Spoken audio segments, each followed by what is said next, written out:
സെറ്റിൽ ചെയ്തപ്പോൾ കർത്താവ് പറഞ്ഞൊരു കാര്യമുണ്ട്, ആ നാട്ടുകാരെ നിങ്ങൾ നിർമൂലമാക്കണം എന്ന് പറഞ്ഞു. അവരെ വെച്ചോണ്ടിരിക്കരുത്. കാര്യം എന്താണെന്ന് വെച്ചാൽ ഇവരുടെ സ്വഭാവം ദൈവത്തിനറിയാം. കാര്യം വെച്ചോണ്ടിരുന്നാൽ പിന്നെ അവരുടെ പെൺപിള്ളാരെ ഇവരുടെ പിള്ളേർ കെട്ടും, ഒടുവിൽ പിന്നെ ആകപ്പാടെ ഒരു മിശ്രിതമായി പോകും. അതുകൊണ്ട് അവരെ ഉന്മൂലമാക്കാനായിട്ട് പറഞ്ഞു.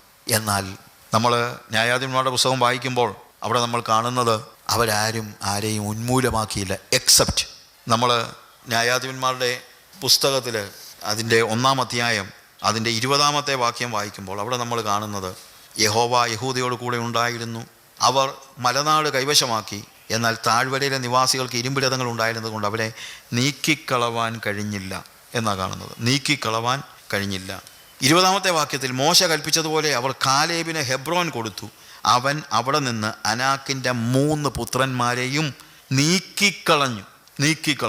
ബെന്യാമിൻ്റെ മക്കൾ 21-ാമത്തെ വാക്യത്തിൽ യെരൂശലേമിൽ നിന്ന് യെബൂസിയരെ നീക്കിക്കളഞ്ഞില്ല. നീക്കിക്കളയാൻ കർത്താവ് പറഞ്ഞതാ. ഞാനതിൻ്റെ വിശദാംശങ്ങളിലേക്ക് പോകുന്നില്ല. പക്ഷേ അവർ പറഞ്ഞു, അവിടെ ഇരുന്നോട്ടെന്നേ, നമുക്ക് പിന്നെ എപ്പോഴെങ്കിലും പ്രയോജനപ്പെടും. നോ, ഞാൻ പറഞ്ഞ ശാരീരികമായി ഭൗമികമായി അവരെ നീക്കിക്കളയുന്ന കാര്യമല്ല. നമ്മൾ അവരോട് വേർപാട് സൂക്ഷിക്കേണ്ടത് ആവശ്യമാണ്. വേർപാട് നഷ്ടപ്പെടുത്തരുത്. അതാണ് നമുക്ക് മനസ്സിലാക്കേണ്ടതായ ഏറ്റവും പ്രധാനപ്പെട്ട കാര്യം. വേർപാട് നഷ്ടപ്പെടുത്തരുത്. ഇനി ഒത്തിരി കാര്യങ്ങൾ മുന്നോട്ട് പറയുമ്പോഴത്തേക്ക് പറയാനുണ്ട്. യഹൂദയും ഇസ്രായേലും തമ്മിൽ വേർപിരിയുന്നതായ കാര്യങ്ങളൊക്കെ നമുക്ക് മനസ്സിലാക്കാനായിട്ട് കഴിയും. 2 ദിനവൃത്താന്തങ്ങളുടെ പുസ്തകം ഓരോ അധ്യായം വായിച്ചാലും നമുക്ക് മനസ്സിലാക്കാൻ കഴിയുന്നത് യഹൂദയും ഇസ്രായേലും, അതായത് വടക്കേ രാജ്യവും തെക്കേ രാജ്യവും തമ്മിൽ വ്യത്യസ്തരാകുന്നു. ശലോമോൻ്റെ മരണത്തിന് ശേഷം രഹബയാമും യൊരോബയാമും 2 രാജ്യങ്ങളുടെ രാജാക്കന്മാരാകുന്നുണ്ട്. എന്നാൽ അതിലും ദൈവം പറയുന്നുണ്ട്, യഹൂദയോട് പറയുന്നുണ്ട്, നിങ്ങൾ അവരെ പോലെ ആകരുത് എന്ന് കൃത്യമായിട്ട് പറയുന്നുണ്ട്. കാരണം പലപ്പോഴും വ്യത്യാസമൊക്കെ ഉണ്ടെങ്കിലും നമ്മൾ 2 ദിനവൃത്താന്ത പുസ്തകത്തിലാണ് അത് എല്ലാം കാണുന്നത്.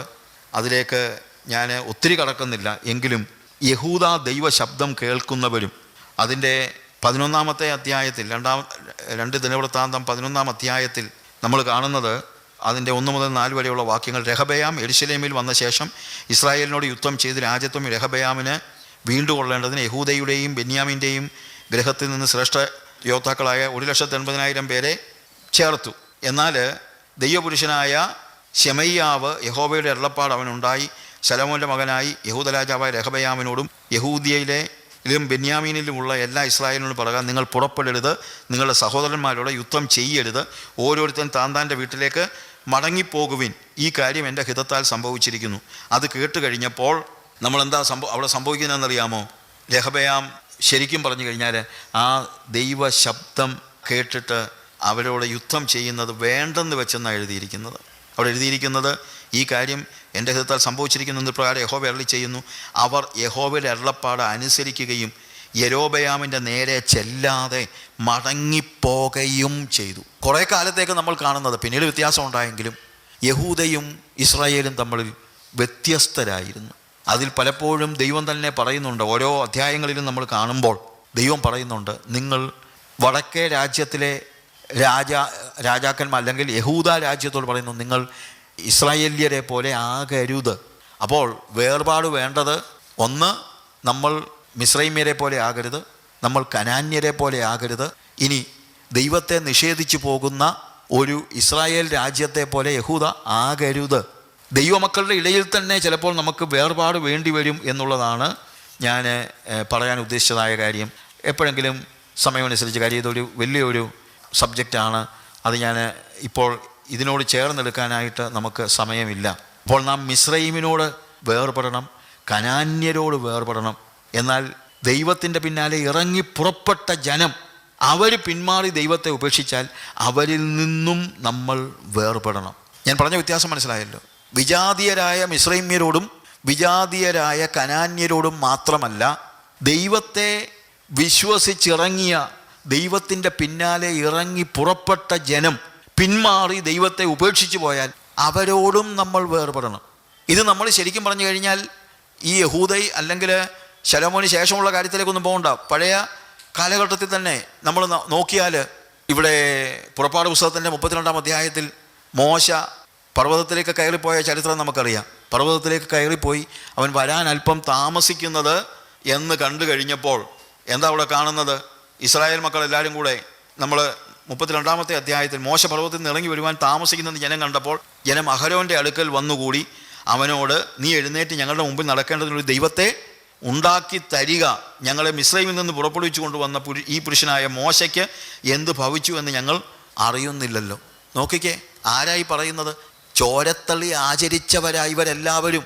പെസഹ കഴിച്ചവരാണ്, ചെങ്കടൽ കടന്നവരാണ്, ചെങ്കടൽ കടന്നു വന്നവരായ ജനം. അപ്പോൾ ഇവരെല്ലാം ദൈവ വചനപ്രകാരം ശരിക്കും പറഞ്ഞു കഴിഞ്ഞാൽ വിശ്വാസം അംഗീകരിച്ചവരാണ്, ദൈവത്തെ സ്വീകരിച്ചവരാണ്. എല്ലാ രീതിയിലും അങ്ങനെ വന്നതായ ഈ ജനം, ആ ജനം മോശ വരാൻ ഇച്ചിരി താമസിച്ചെന്ന് പറഞ്ഞു അഹരോനോട് ചെന്നിട്ട് പറയാം, ഞങ്ങളെ മിസ്രൈമിൽ നിന്ന് കൊണ്ടുവന്ന മോശയ്ക്ക് എന്തോ ഭവിച്ചെന്ന് ഞങ്ങൾ അറിയുന്നില്ല.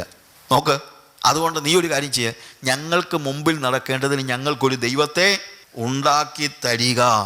ഈ മോശയുടെ കൂടെ ഇത്രയും നടന്ന അഹരോന് പോലും ശരിക്കും പറഞ്ഞു കഴിഞ്ഞാൽ ഒന്ന് ആലോചിച്ച് നോക്കിയാൽ അവൻ പറയുന്നതെന്നറിയാമോ?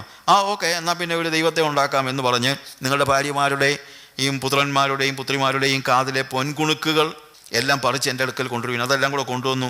അതിനെ ഒരു കൊത്തുള്ളി കൊണ്ട് ഭാഷ വരുത്തി ഒരു കാളക്കുട്ടിയെ വാർത്തുണ്ടാക്കി. ആരുണ്ടാക്കി? അഹരോൻ. എനിക്കങ്ങോട്ട് വിശ്വസിക്കാൻ പറ്റാത്ത, ഇപ്പോഴും വായിക്കുമ്പോഴത്തേക്ക് ഭയങ്കര സങ്കടം വരുന്നൊരു കാര്യമാണിത്. അഹരോനോട് ദൈവം നേരിട്ട് സംസാരിച്ചിട്ടുള്ള വ്യക്തിയാണ്, ദൈവ ശബ്ദം കേട്ടിട്ടുള്ള വ്യക്തിയാണ്. അതുകൊണ്ടാണ് പറഞ്ഞത്, നമുക്ക് ഒരാളെയും ഒരു പരിധിക്കപ്പുറത്ത് വിശ്വസിക്കാൻ പറ്റില്ല. ചിലപ്പോൾ പിശാച് കഴിയുമെങ്കിൽ വൃതന്മാരെ കൂടെ തെറ്റിക്കുവാനെന്നാണ് എഴുതിയിരിക്കുന്നത്. വിശുദ്ധന്മാരെ പോലും തെറ്റിക്കുവാൻ പിശാച് വഴികളെ ഒരുക്കുമെന്നുള്ളത് മറന്നു പോകരുത്. അഹരോൻ ഒരു പക്ഷേ ചില പേടിച്ചൊക്കെ ആയിരിക്കും ചെയ്തത്. ശരിക്കും ഈ കാളക്കുട്ടിയെ വാർത്തുണ്ടാക്കാനൊന്നും അഹരോന് ചിലപ്പോൾ ആഗ്രഹമൊന്നും ഉണ്ടായിട്ടായിരിക്കത്തില്ല. പക്ഷെ വേറൊരു കാര്യമുണ്ട്, ജനങ്ങളുടെ കൂടെ നിൽക്കുന്നു. ഒരു നേതാവ് തെറ്റുന്നതിൻ്റെ പ്രധാന കാരണം അവൻ ജനങ്ങളുടെ കൂടെ നിൽക്കുന്നതാണ്. ജനങ്ങൾ പറയുന്നത് കേട്ട്, ജനങ്ങളുടെ ഇഷ്ടപ്രകാരം അല്ല, അങ്ങനെയല്ല. ദൈവം പറയുന്നത് കേട്ട് ദൈവത്തിൻ്റെ ഇഷ്ടപ്രകാരം ജനങ്ങൾ മുഴുവൻ എതിര് നിന്നാലും ദൈവത്തിൻ്റെ ഇഷ്ടപ്രകാരം അവർ കാളക്കുട്ടിയെ വാർത്തുണ്ടാക്കി. അതാണ് നമ്മൾ കാണുന്നത്. മോശയോട് കർത്താവ് പറഞ്ഞു, എടാ, ഞാനിപ്പോൾ എഴുതി തന്നതിനകത്ത് ആദ്യം തന്നെ പറഞ്ഞിരിക്കുന്നൊരു കാര്യമുണ്ട്, ഞാനല്ലാതെ അന്യ ദൈവങ്ങൾ നിനക്ക് ഉണ്ടാകരുത്. അവരാദ്യത്തെ നിയമം തന്നെ തെറ്റിച്ചു. ഒരു വിഗ്രഹം ഉണ്ടാക്കരുത്, അതും തെറ്റിച്ചു. എന്തുവാ, കൽപ്പന അങ്ങ് ചെന്നില്ല, അതിനു മുമ്പേ കൽപ്പനയ്ക്കകത്തേതെല്ലാം ഇവന്മാർ തെറ്റിച്ചു കളഞ്ഞു. ഇത്രയൊക്കെയുള്ള ഈ പൊതുജനമെന്ന് പറയുന്നത്. പൊതുജനം പലപ്പോഴും അവരെ യഥാർത്ഥ വഴിയിൽ നയിച്ചില്ലെങ്കിൽ, ഞാനതുകൊണ്ട് എപ്പോഴും പറയുന്നത്, അതുകൊണ്ടാണ് നമുക്ക് അതുപോലെയുള്ള ലീഡേഴ്സിനെ വേണമെന്ന് പറയാൻ കാര്യം. We need leaders. ചിലർ പറയുന്ന ലീഡേഴ്സ് വേണ്ടെന്നാ. അങ്ങനല്ല. ദൈവത്തിൽ നിന്ന് പ്രാപിച്ച് ജനങ്ങൾക്ക് പകർന്നു കൊടുക്കുന്ന ലീഡർഷിപ്പ് നമുക്കുണ്ടാകണം. Moses was a leader. Aaron ജനങ്ങളുടെ കൂടെ നിന്നു, മോശ ദൈവത്തോടു കൂടെ നിന്നു. ദൈവത്തോടു കൂടെ നിൽക്കുന്ന ലീഡർഷിപ്പ് നമുക്ക് അത്യാവശ്യമാണ്. അതുകൊണ്ട് നീ ഇറങ്ങിച്ചെല്ലാനായിട്ട് മോശയോട് ദൈവം പറയുകയാണ്, മിസ്രൈമിൽ നിന്ന് കൊണ്ടുവന്ന നിൻ്റെ ജനം തങ്ങളെ തന്നെ വഷളാക്കിയിരിക്കും. ദൈവത്തിന് അങ്ങ് ദേഷ്യം വന്നിട്ട് പറയുക, നിൻ്റെ ജനം. ശരിക്കും പറഞ്ഞു കഴിഞ്ഞാൽ എൻ്റെ ജനമെന്നാണ് ഇത്രയും നാൾ പറഞ്ഞുകൊണ്ടിരുന്നത്. എന്തോ ചെയ്യുമെന്ന് പറ.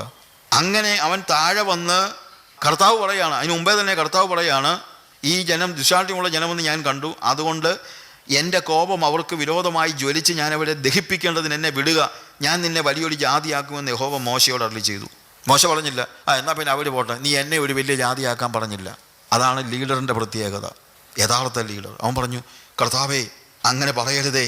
യഹോവേ, നീ മഹാബലം കൊണ്ടും ഭുജവീര്യം കൊണ്ടും മിസ്രൈം ദേശത്ത് കൊണ്ടുവന്ന നിൻ്റെ ജനത്തിന് വിരോധമായി. അപ്പം അതിനകത്തെ വ്യത്യാസം കണ്ടോ? അവിടെ കർത്താവ് പറയുന്നത് എന്താണ്? കർത്താവ് പറയുന്നത് 7-ാമത്തെ വാക്യത്തിൽ, നീ ഇറങ്ങിച്ചെല്ലുക, നീ മിസ്രൈം ദേശത്ത് നിന്ന് കൊണ്ടുവന്ന നിൻ്റെ ജനം. കർത്താവ് പറഞ്ഞു, ഇതിനൊക്കെ നീയല്ലേടാ കൊണ്ടുവന്നതെന്ന്. മോശ പറയാം, അല്ല, ഇവർ നിൻ്റെ ജനം, അത് മറന്നു പോകരുത്. അവർ തെറ്റ് ചെയ്തു, പക്ഷേ അതുകൊണ്ട് നിൻ്റെ കർത്താവിനോട് മോശ പറയാണ്, യഹോവേ, നീ മഹാബലം കൊണ്ടും ഭുജവീര്യം കൊണ്ടും മിസ്രൈം ദേശത്ത് നിന്ന് കൊണ്ടുവന്ന നിൻ്റെ ജനത്തിന് വിരോധമായി നിൻ്റെ കോപം ജ്വലിക്കരുത്, പ്ലീസ്. അങ്ങനെ അവൻ ദൈവത്തിനും ഈ ജനത്തിനും മധ്യത്തിൽ നിന്ന് ഇൻ്റർസീഡ് ചെയ്തതുകൊണ്ട് ദൈവം പറഞ്ഞു, ഈ ജനത്തിന് ഞാൻ, അപ്പോൾ യഹോവ തൻ്റെ ജനത്തിന് വരുത്തുമെന്ന് പറഞ്ഞ അനർത്ഥത്തെക്കുറിച്ച് അനുതപിച്ചു. പിന്നെ അവൻ താഴെ ഇറങ്ങി വന്നപ്പോൾ അവിടെ കാളക്കുട്ടിയെയും നൃത്തങ്ങളെയും കണ്ടു. അപ്പോൾ മോശയുടെ കോപം ജ്വലിച്ചു. അവൻ പലകകളെ കയ്യിൽ നിന്ന് എറിഞ്ഞ പർവ്വതത്തിൻ്റെ അടിവാരത്ത് വെച്ച് പൊട്ടിച്ചു കളഞ്ഞു. അവർ ഉണ്ടാക്കിയ കാളക്കുട്ടിയെ അവൻ എടുത്ത് തീയിലിട്ട് ചുട്ട് അരച്ച് പൊടിയാക്കി വെള്ളത്തിൽ വിതറി ഇസ്രായേൽ മക്കളെ കുടിപ്പിച്ചു. ദേഷ്യം വന്ന ആ തീഷ്ണത, ഞാൻ പറഞ്ഞു വരുന്നത് അതല്ല. അഹരോനോട് ചോദിച്ചു, നീ എന്തായി കാണിച്ചത് എന്ന് ചോദിക്കുന്നുണ്ട്. അവൻ പറഞ്ഞു, ഇതാ സംഭവിച്ചതെന്ന് പറഞ്ഞു. പെട്ടെന്ന് ഞാൻ പറയുകയാണ്. എന്നാൽ 26-ാമത്തെ വാക്യത്തിൽ മോശ പാളയത്തിൻ്റെ വാതിൽക്കൽ നിന്നുകൊണ്ട് യഹോവയുടെ പക്ഷത്തിലുള്ളവൻ എൻ്റെ അടുക്കൽ വരട്ടെ എന്ന് പറഞ്ഞു. എന്നാറെ ലേവ്യർ എല്ലാവരും അവൻ്റെ അടുക്കൽ വന്നുകൂടി. പ്രിയമുള്ളവരെ, 11 ഗോത്രങ്ങൾ തെറ്റിപ്പോയപ്പോൾ ഒരു ഗോത്രം പറഞ്ഞു, ഞങ്ങൾ യഹോവയുടെ പക്ഷത്തുള്ളവർ. ഒരു ദൈവമക്കളാ. ഞാൻ പറഞ്ഞല്ലോ, മിസ്രയീം വിട്ടവരാണ്, പെസഹ കഴിച്ചവരാണ്, ചോരത്തള്ളി ആചരിച്ചവരാണ്, മിസ്രയീമിൽ നിന്ന് വരുമ്പോൾ ചെങ്കടൽ കടന്നവരാണ്, ദൈവത്തിൻ്റെ അത്ഭുതങ്ങൾ കണ്ടവരാണ്, തങ്ങളെ തന്നെ ദൈവത്തിൻ്റെ ജനം എന്ന് ചിന്തിക്കുന്നവരാണ്. എല്ലാം ശരിയാണ്. അവരിൽ തന്നെ 12-ൽ 11 ഗോത്രങ്ങളും യഹോവയ്ക്ക് പകരം കാളക്കുട്ടിയുടെ പുറകെ പോയി. ലേവ്യർ പറഞ്ഞു, എല്ലാവരും പോയാലും ഞങ്ങൾ പോകത്തില്ല, ഞങ്ങൾ വ്യത്യസ്തരാണ്, ഞങ്ങൾ യഹോവയുടെ പക്ഷത്തുള്ളവരാണ്. യഹോവയുടെ പക്ഷത്തിൽ ഉള്ളവർ, അവിടെ എഴുതിയിരിക്കുന്നതാണ്, യഹോവയുടെ പക്ഷത്തിലുള്ളവൻ എൻ്റെ അടുക്കൽ വരട്ടെ എന്ന് പറഞ്ഞു. എന്നാൽ ലേവ്യർ എല്ലാവരും അവൻ്റെ അടുക്കൽ വന്നുകൂടി. പിന്നെ വലിയൊരു ശുദ്ധീകരണം അവിടെ നടക്കുന്നു. അതാണ് നമ്മൾ കാണുന്നത്. ലേവ്യരെ ദൈവം ഉപയോഗിച്ചു.